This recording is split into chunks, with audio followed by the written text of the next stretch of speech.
As many of you may have noticed, it's been a while since I've been posting pretty regularly, and that's because I've been only trying to post videos I really do care about. So if you found this video, I really urge you to watch it till the end if you're interested in the subject.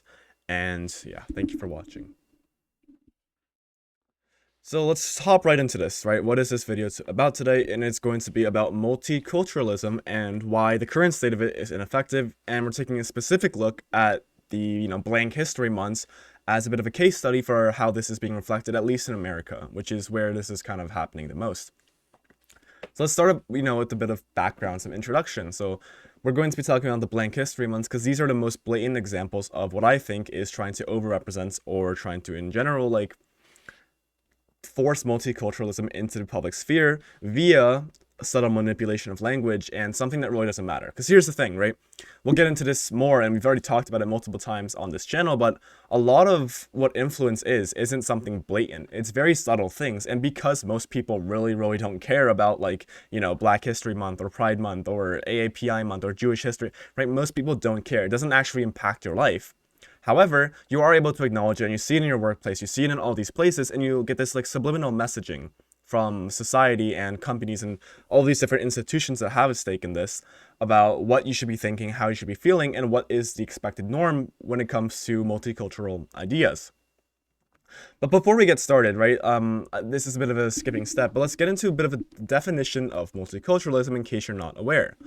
This is the dictionary definition, and this is the presence of or support for the presence of, several distinct cultural or ethnic groups within a society.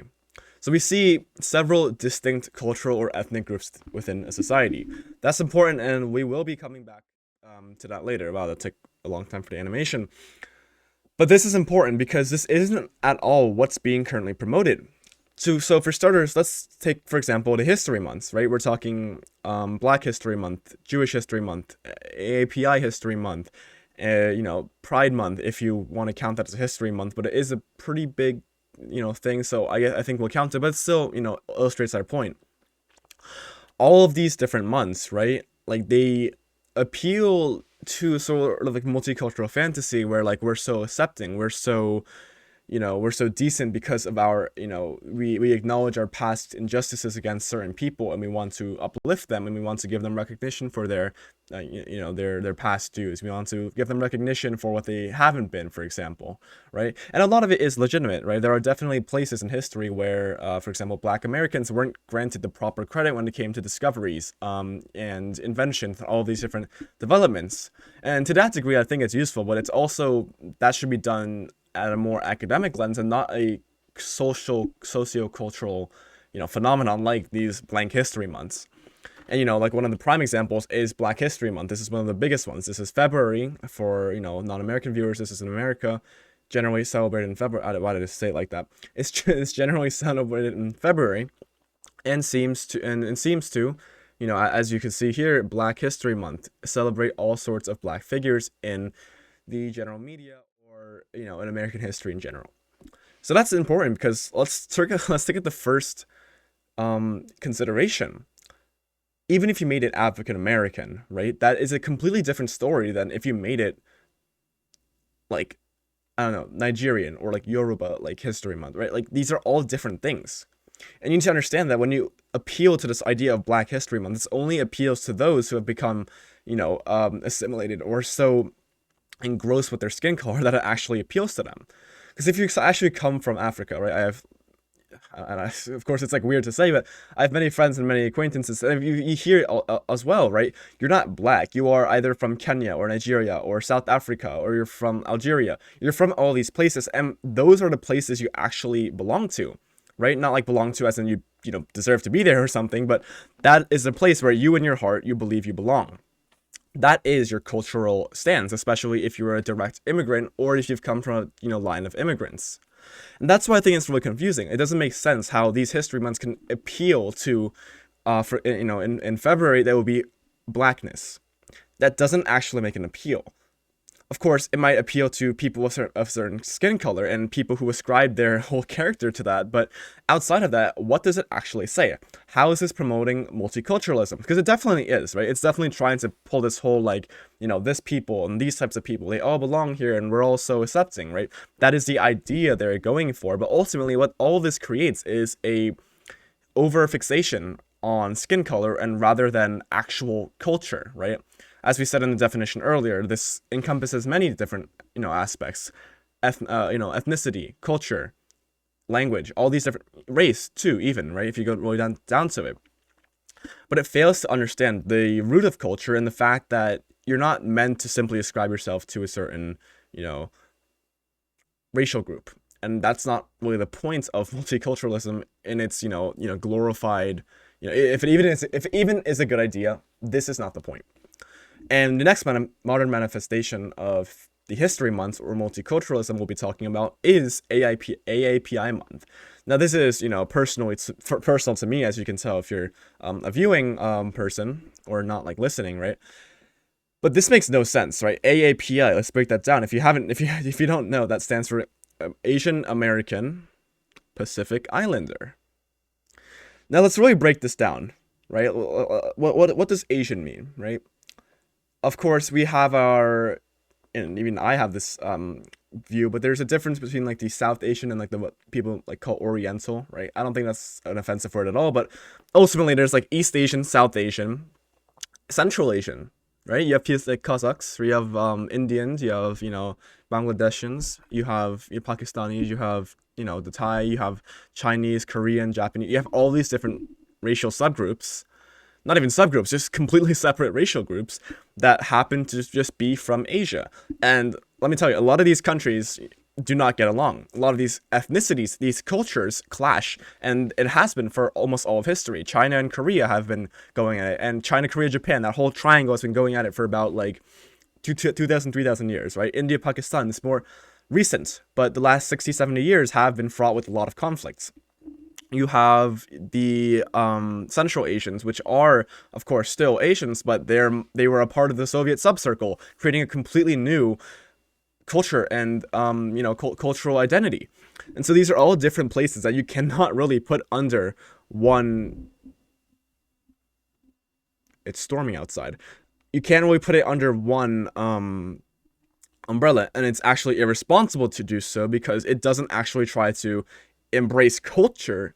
Meanwhile, it just focuses on ethnicity, and even to that extent, AIPM makes no sense. I get that they're trying to like fit in all these months and things, but where in this whole like mainland Asia does Pacific Islander come in? No hate to Pacific Islanders, but that is not what I'm associated as a Korean. That is not who I'm associated with. Just as I am not associated with the Chinese or Japanese or Thai or Vietnamese or Indians, right? I don't. This just gets to a deeper point as we'll get into it and why multiculturalism just doesn't work in a lot of circumstances, but it doesn't actually reflect the cultures that it tries to represent. Because ultimately, once you come to America, you are American, and your skin color is irrelevant in America, technically, and at the same time, you bring your culture here, and that develops onto the whole, melting pot idea of the United States. That attitude, that culture, that product is what matters, not the fact that you are Asian. For example, if I'm a 5th generation Asian and my parents moved here, or my ancestor moved here in 1840 as like, slaves on a sugarcane farm in Hawaii or something. I guess Hawaii wasn't in America back then until like sin for beetle 1890.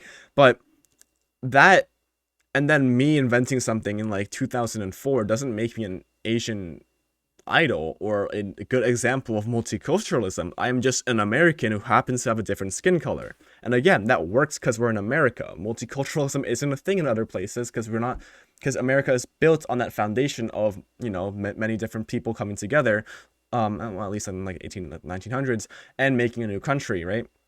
America is built on change. Not all countries are.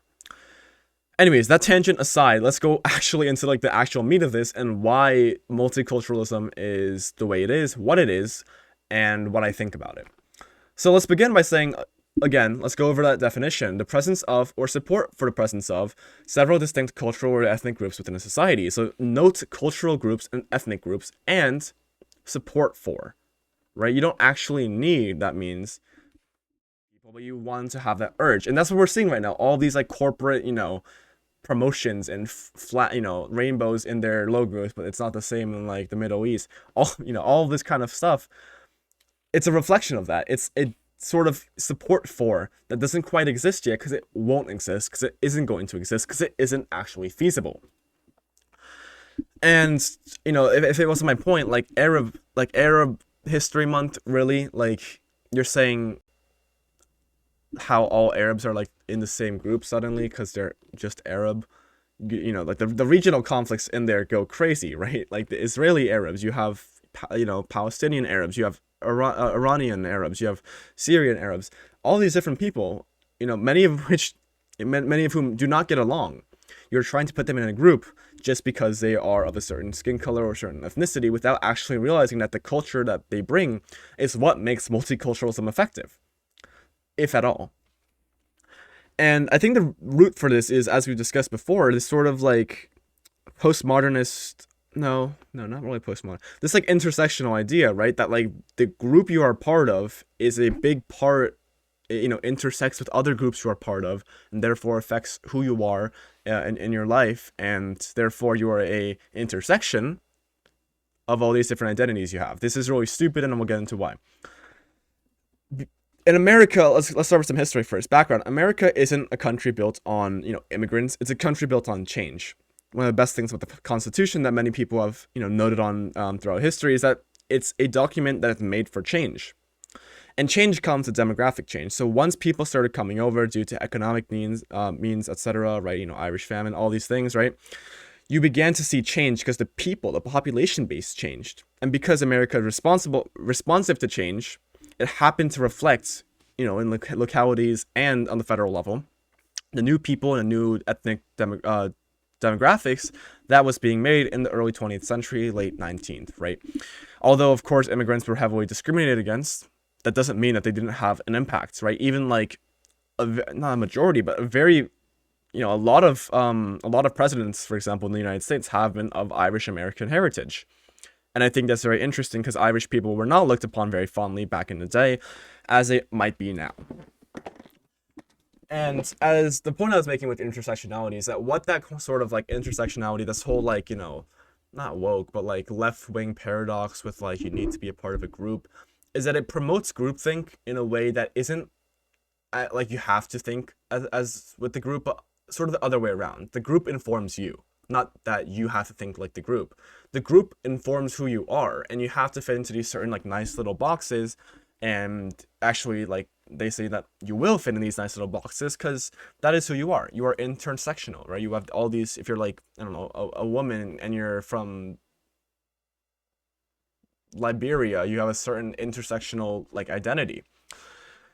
But what that ultimately does, and what that creates in people, is an attachment to their identity, which isn't actually cultural, right? Because like culture is too diverse and it's too complex for you to actually form an intersectional identity around. So you end up with people forming intersectional identities around like race. And that's what this appeals to. Not actual culture being shared, not actual culture being, uplifted. Rather, a simple, if you're Black, you can feel good about yourself. If you're Asian, you can feel good about yourself. If you're Pacific Islander, if you're Arab, you can feel good about yourself because you're a part of this race. That's why none of this really matters. You are simply ascribing yourself to certain traits because of your skin color, unrelated from your culture. In fact, this is actually destructive when it comes to multiculturalism, because these history months tell you that you are valuable, you are a part of this history, not because of your unique culture, but because you're Black, because you're Arab, because you're Asian. All of these different things. And once again, America is built on change based on the people that come here and their ideas, not their skin color alone. We've come past the point where skin color matters. And if we want to embrace some sort of multicultural ideas, which I think is worth going for, at least in America, we need to focus more on culture and not at all on this whole racial paradox where like you're a part of this race, which makes you good, but at the same time, you don't want to be like, typical person and stereotypes are bad. But then why? Why are these things out there? Why is History Month, or it's like sort of like Black History Month, Asian History Month, why are these like blank history months so popular? And that's because, like I said earlier, it's a subtle way of changing the way you think about yourself. And it's like the intersectional crowd that control a lot of the idea spheres, I guess I'll say, society. They want the intersectionality idea to become big. They want you to act certain ways and vote certain ways because of your race. Because you are not, you are no longer a Vietnamese American. You are just Asian. You are not, you are no longer from, I don't know, Ethiopia. You're just black. You are no longer from Syria. You're just Arab. And you're no longer like all these different denominations of Jewish races. You're just Jewish. And of course, that's one way to look at it. And you might think it's a good thing because it really reduces like the separation people have. But at the same time, you have to remember, a lot of people value the culture they come from, the ethnicity they come from, and yes, indeed, the skin color that they have. And once you forget that part, if you forget that part, and you forget the part that like a lot of people do value themselves more than they value their like ethnicity more than just their race, and that all the stuff that comes with it, right? You forget the point. You forget the point that you're going for is that multiculturalism tries to bring people together, including their unique aspects. So a part of me wonders whether or not this is actually an effective idea, because on one hand, America is sort of about like no one really being different. But then at that point, why would you make race the main distinction? And that's kind of where it gets me, right? Like if you really want to stress like emphasizing people who were great in history, then do it just by emphasizing people who are great at, like have like Great People Month. You don't need Black History Month. Just have Great People Month, and there's a lot of people to talk about. And so ultimately, because of that realization, I don't think this really makes sense. I don't think the way we currently, in America at least, approach Blank History Month is effective at promoting this multicultural idea that a lot of Americans do have. We all want to get along. We all want to have this, diverse but same, like a different but alike. Not exactly like a separate but equal, but like we all want to have this sort of like multicultural identity where we're able to interact with each other with this American perspective, while also not losing what we had before and what we've been passed down. It's because all that stuff does matter. You might say it doesn't, but deep down in every single person who's immigrated or has an immigrant family or even has deep, long-lasting roots to a country they settled, their ancestors settled here from, all of these people have this stake in preserving and learning and continuing their history, their cultural history. But when we keep messaging to them that all that matters is that you're Black, Asian, whatever, you kind of lose that. And you also find out that you don't want people to be associated with other people. Like, let me rephrase that. You don't want people to be associated with different parts of their race just because of their race, ignoring the fact that the history of their culture or stuff, right? Like I said earlier, I don't want to be, as a Korean, I don't want to be associated with Japanese people, with Chinese people, not because I don't like them, but because I am not Japanese or Chinese. I am not even Asian. I am Korean. For the same reason, someone from, like, I don't know, Sudan might say they're Sudanese. They are not Black. They are not, this greater group. Maybe not because they hate all these other people from Africa, but because they are Sudanese and they are proud of that heritage. And I think that's the main point I'm getting at. That's why it's so personal to me, where it doesn't make sense that someone from like Vietnam is being compared to a native Hawaiian. Where is like the line? Where is the connection between that? Even if you're going to talk about race, these are two racially distinct peoples. It's so like ultimately the point I'm trying to get at, to sum it up, TLDR of a shorter video, I guess, is that multiculturalism is a good idea only in America because of the unique circumstances in which we were created. However, with the recent appropriation of multiculturalism into this more intersectional idea, as we explored, there is a perversion of the actual the goals of multiculturalism, whereas normal multiculturalism tries to promote the existence of many cultures, which is another video in and of itself, whereas the intersectional version that these history months are trying to support are more obsessed with the actual skin color themselves and trying to create solidarity where there isn't, and ignoring the unique cultures, because sometimes these cultures are, not going to agree with the American ideals or even the, left-wing or right-wing ideals that people have. So it's sort of a way of, it's like hidden xenophobia where you're trying to reduce the cultural impact other nations and trying to maximize the division and the lines between races. And that's why I think it's so destructive the way it is now. If you want multiculturalism to work in America, which I do believe it can in certain circumstances, right? Obviously, you don't want to like bring in like extremists and like adapt yourself. But if you want it to work in America, you need to remove this intersectional idea where people are viewed through race, where, oh, this is Black History Month, AIPI Month, Arab History Month, Jewish History Month, even Pride Month, which actually, quick tangent I'll get to. Pride Month is really stupid as well because a lot of people who are in this whole, I don't even know how long the thing goes now, this LG, right? A lot of people don't ascribe themselves, like I said, to that larger group. You're not a member of the LGBTQIA, whatever. You're just gay, or you're just lesbian, or you're just, right? You don't need to be a part of this group, and you don't need to ascribe yourself and feel benefited from having a month that celebrates your group's history, right? Again, if you want to celebrate people who are great, have a great people month, right? We've come past the point of tolerance. We know Alan Turing was gay, right? We know, I don't know, George Washington Carver was black. We know, right? We have all these people in our minds that were great, that did great things. Why does their race matter? And if you want to talk about multiculturalism, really talk about how like the Irish work ethic propelled someone to become, there was that one New Jersey boxer, I forget his name. But you have all these stories you can tell that are more focused on the culture and the unique ethic that people bring to America rather than simply that there being diversity in numbers and filling a quota that just looks nice because everyone has the same skin color, even if our ideas are the same. Alright, so let me know what you thought of that video. It's been a while since I've actually had a topic like this to discuss. So yeah, it's been the Rhetoric Review. If you have any comments, criticisms, thoughts, comments, or concerns, leave them down in the comment section. I'll do my best to get back to them. And thank you. Peace out.